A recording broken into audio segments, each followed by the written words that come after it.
एक खामोश सफर। शहर के शोर और गुल से दूर, कब्रिस्तान की उस गीली मिट्टी के नीचे एक नई दुनिया शुरू हो रही थी।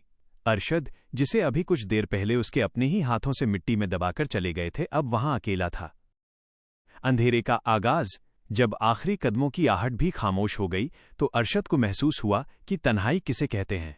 वहां न कोई खिड़की थी, न रोशनी की कोई किरण। सफेद कफन की सरसराहट के अलावा वहां कोई आवाज नहीं थी। वो जगह इतनी तंग थी कि करवट लेना भी मुमकिन न था।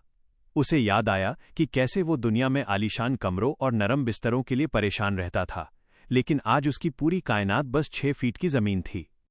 कब्र के पहले 24 घंटे। जैसे जैसे वक्त बीतने लगा, अरशद पर खौफ की परतें जमने लगीं। सन्नाटे का शोर।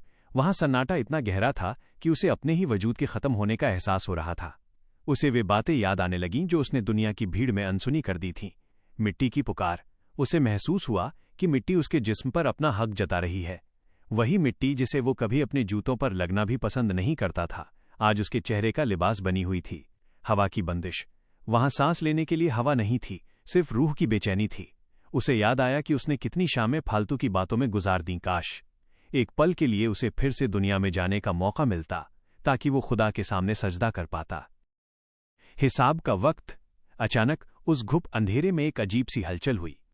उसे अपनी जिंदगी की किताब के पन्ने पलटते हुए महसूस हुए।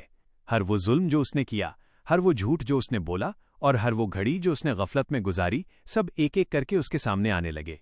वहां कोई सिफारिश काम आने वाली नहीं थी, न ही दौलत का कोई मोल था। निचोड़। कब्र की वो पहली रात हमें ये सबक देती है कि इंसान चाहे कितना भी ताकतवर क्यों न हो जाए, उसका आखिरी ठिकाना यही तंग कोठरी है। वहां सिर्फ नेक आमाल ही रोशनी बनकर साथ देते हैं। अगर हमारे कर्म अच्छे हैं तो वही कब्र जन्नत की खिड़की बन जाती है, और अगर नहीं तो वो अंधेरा कभी खत्म नहीं होता। मौत को याद रखना दिल की सफाई का सबसे बेहतरीन जरिया है। क्या आप चाहते हैं कि मैं इस कहानी को एक आध्यात्मिक अरशद की रूह ने उस तंग कब्र में अपनी आंखें खोलीं तो शुरुआत में वही खौफ था जिसका जिक्र आपने किया, लेकिन तभी कुछ ऐसा हुआ जिसकी उसने उम्मीद नहीं की थी। एक अनजानी सी महक। कब्र की उस घुटन के बीच अचानक एक ठंडी हवा का झोंका आया। वो मिट्टी की सौंधी खुशबू नहीं थी, बल्कि उसमें गुलाब और कस्तूरी जैसी एक पाक महक बसी थी। अरशद को महसूस हुआ कि जो तंग दीवारें उसे भींच रही थीं, वे धीरे धीरे फैलने लगी हैं। वो अंधेरी कोठरी अब उतनी छोटी नहीं रही थी। नूर का आगाज। कब्र के एक कोने से एक मध्यम सी रोशनी फूटनी शुरू हुई। वो रोशनी किसी चिराग की नहीं थी, बल्कि सफेद लिबास पहने एक नूरानी साये की थी।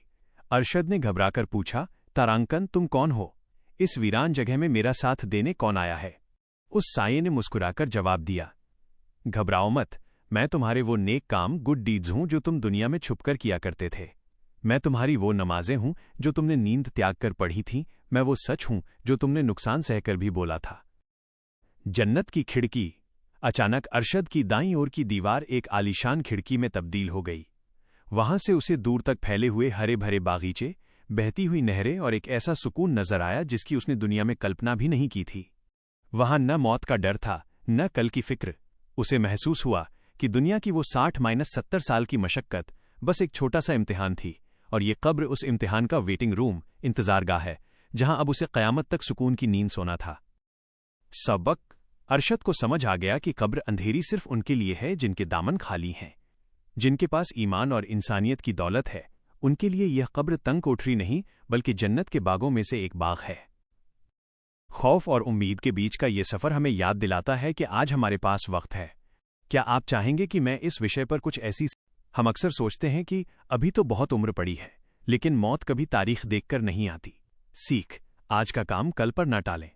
अगर किसी का दिल दुखाया है तो आज ही माफी मांग लें। 2. खामोश इबादत की ताकत। कब्र में वही रोशनी काम आती है जो हमने दुनिया में अंधेरे में की हो। नसीहत। कुछ नेक काम ऐसे करें जिनका इल्म आपके और खुदा के सिवा किसी को न हो। वह छुपकर दी गई मदद ही कब्र में आपका सबसे बड़ा सहारा बनेगी। 3. लोगों के हक। Rights of humanity. कब्र की तन्हाई में इंसान को सबसे ज्यादा वो हक सताते हैं जो उसने दूसरों के छीने होते हैं। अमल। किसी का हक ना मारें, चाहे वो छोटी सी बात ही क्यों ना हो। इंसान तो माफ कर सकता है, लेकिन कब्र का हिसाब बहुत बारीक होता है। 4. जुबान की हिफाजत। कहा जाता है कि इंसान की जुबान उसे कब्र के गड्ढे में भी गिरा सकती है और जन्नत के ऊंचे मुकाम पर भी पहुंचा सकती है। सीख, कड़वे बोल, चुगली और झूठ से बचें। खामोशी अक्सर बेहतरीन इबादत बन जाती है। 5. सदका जारिया, कंटिन्यूअस चैरिटी।